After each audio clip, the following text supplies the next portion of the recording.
Чарли Мунгер и неговите тайни за забогатяване. Всеки има мечти и най-често желанието на много хора е да са забогатяли. Ще намерите много съвети как да станете богати, но всички те са еднодушни за едно нещо. Не става за една нощ. Това го запомнете и от мен. И така, как постигате тази цел?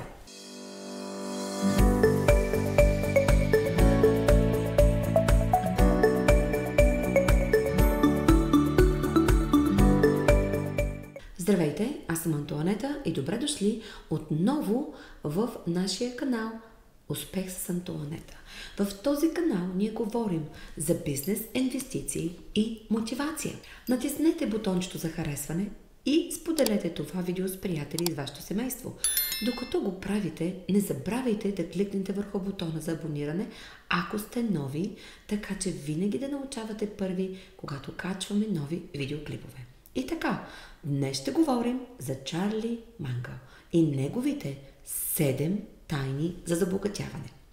Ако търсите история за човек, преминал от крайна бедност към богатство, това е Чарли Мунгер.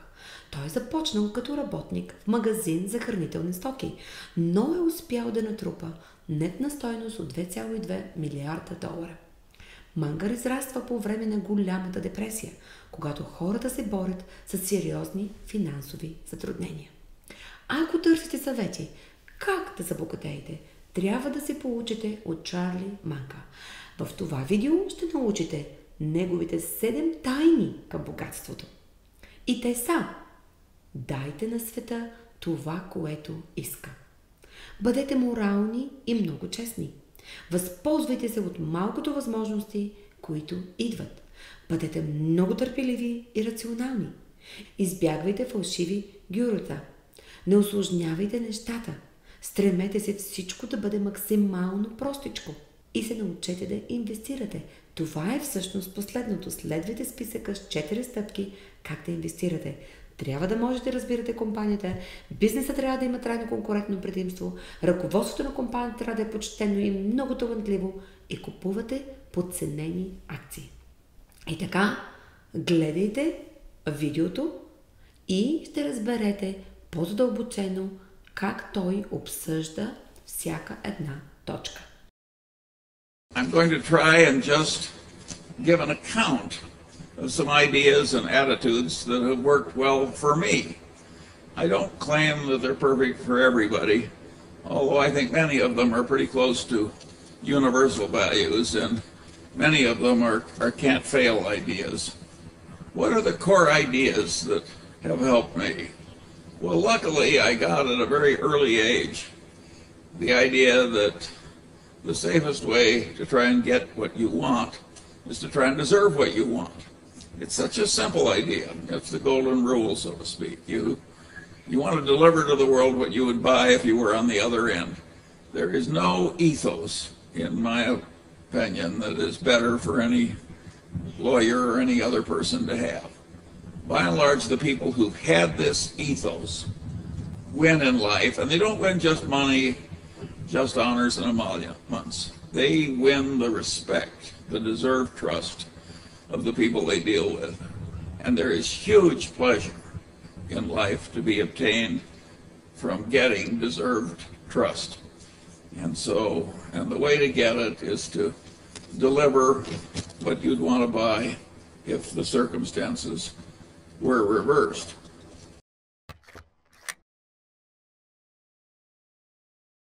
My father had this best friend and client, and he also had this other client who was a big blowhard, and he was always working for the big blowhard, and he wasn't ever working for his wonderful client whom I admired.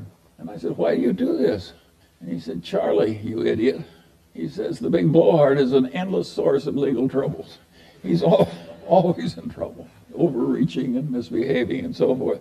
Whereas Grant McFadden treats everybody right, the employees, the customers, everything. And he gets involved with some psychotic, he walks over there and makes a graceful exit immediately." So a man like that doesn't need a lawyer. And my father was trying to teach me something, and it really worked. I spent my whole life trying to be like Grant McFadden. And I want to tell you, it works. It really works. Peter Coffin is always telling me if the crooks only knew how much money you could make by being honest, they'd all behave differently. Warren has a wonderful saying I like. He says, if you take the high road, it's never crowded.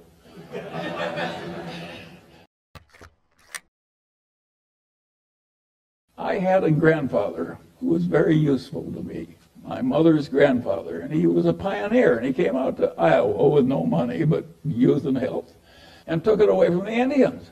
He fought in the Black Hawk. He was a captain in the Black Hawk Wars, and he stayed there, and he bought cheap land, and he was aggressive and intelligent and so forth. And eventually, he was the richest man in the town and owned the bank, and highly regarded, and a huge family, and a very happy life. And he had the attitude, having come out to Iowa when the land was not much more than $1 an acre, and having stayed there until that black topsoil created a modern, rich civilization and some of the best land in the world.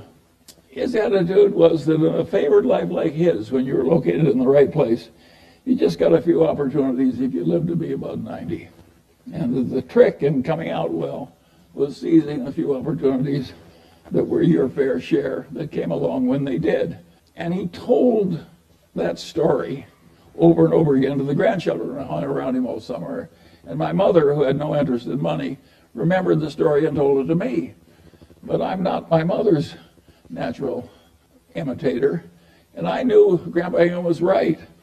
And so I always knew from the very first, when I was a little boy, that the opportunities that were important that were going to come to me were few, and that the trick was to prepare myself for seizing the few that came. This is not the attitude they have at a big investment counseling thing. They think if they study a million things, they can know a million things. And of course, the result is almost nobody can outperform an index. Whereas I sit here with my Daily Journal stock, my Berkshire Hathaway stock, my holdings at Lilu's Asian fund, my Costco stock, and of course I'm outperforming everybody. I'm 95 years old, and I practically never have a transaction. And the answer is I'm right and they're wrong. And that's why it's worked for me and not for them.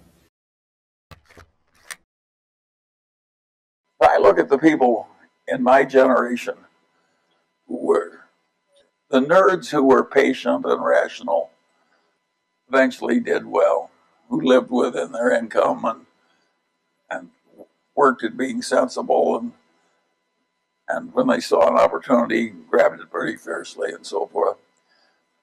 And I think that'll work for the new nerds of the world. And then there are people on the TV, another wonderful place. And they say, I have this book that will teach you how to make 300% a year.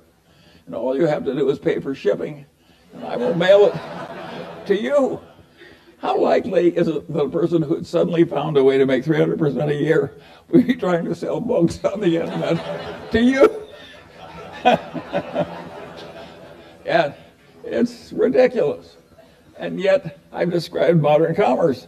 And the people who do this all day think they're useful citizens. The advertising agents that invent the lingo. And so in insurance, they say, the two people who shifted from Geico to the Glotz Insurance Company saved $400 each. What they don't tell you is there are only two such people in the whole United States, and they were both nuts.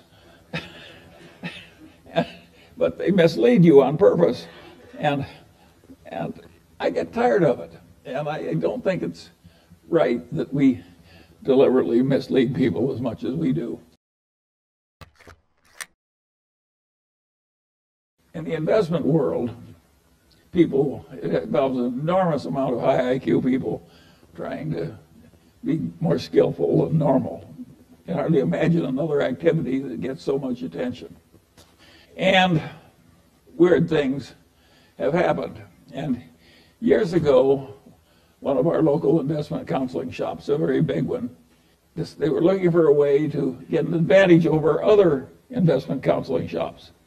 And they reasoned as follows. we've got all these brilliant young people from Wharton and Harvard and so forth, and they work so hard trying to understand business and market trends and everything else. And if we just ask each one of our most brilliant men for their single best idea, then created a formula with this collection of best ideas, we would outperform averages by a big amount. And that seemed plausible to them because they were ill-educated. That's what happens when you go to Harvard and Wharton. And so they tried it out, and of course it failed utterly. So they tried it again, and it failed utterly. And they tried it a third time, and it also failed. And of course what they were looking for is the equivalent of the alchemists of centuries ago who wanted to turn lead into gold. They thought if you could just buy a lot of lead and wave your magic wand over it and turn it into gold, that would be a good way to make money.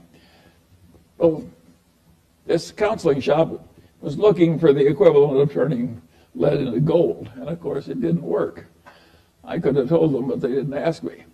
Now, the interesting thing about this situation is that this is a very intelligent group of people that's come from all over the world. You've even got a lot of bright people from China, where people tend to average out a little smarter. And the issue is very simple. It's a simple question.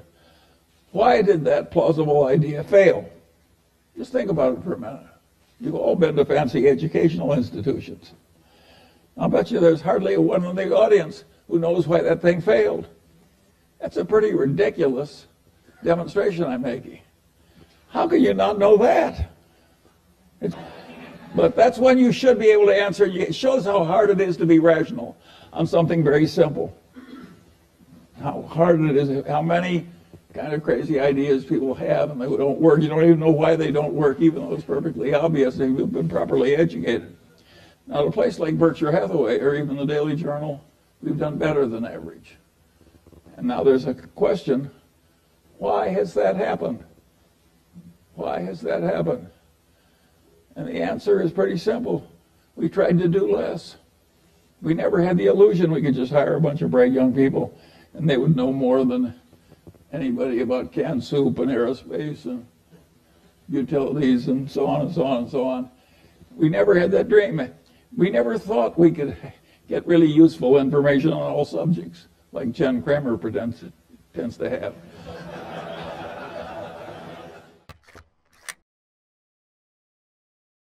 We have to deal in things that we're capable of understanding. And then, once we're over that filter, we have to have a business with some intrinsic characteristics that give it a durable competitive advantage. And then, of course, we would vastly prefer a management in place with a lot of integrity and talent. And finally, no matter how wonderful it is, it's not worth an infinite price. So we have to have a price that makes sense and gives a margin of safety considering the natural vicissitudes of life. That's a very simple set of ideas. And the reason that our ideas have not spread faster is they're too simple. The professional classes can't justify their existence if that's all they have to say. I mean, it's all so obvious and so simple. What would they have to do with the rest of the semester? Каквото и финансово положение да имате в момента, имате шанс да постигнете финансова свобода. Използвайте съветите, предоставени от Чарли Мунгер, и ще се озовете на пътя към финансово стабилен живот. Благодаря ви, че останахте с мен до края. Оставете вашите коментари по-долу или просто ни изпратете кратко съобщение. Винаги ще се радвам на обратна връзка с вас. Кликнете върху бутончето за харесване, споделяне и абониране. Чувствайте се свободни да разгледате другите видеоклипове в нашия канал и заповядайте в моята частна група във Facebook. Там имате достъп до всички мои курсове, когато се абонирате за 1 година, и коментираме акции всеки изминат ден. И така съвсем доскоро, живи и здрави и голям успех, както в живота, така и с инвестирането.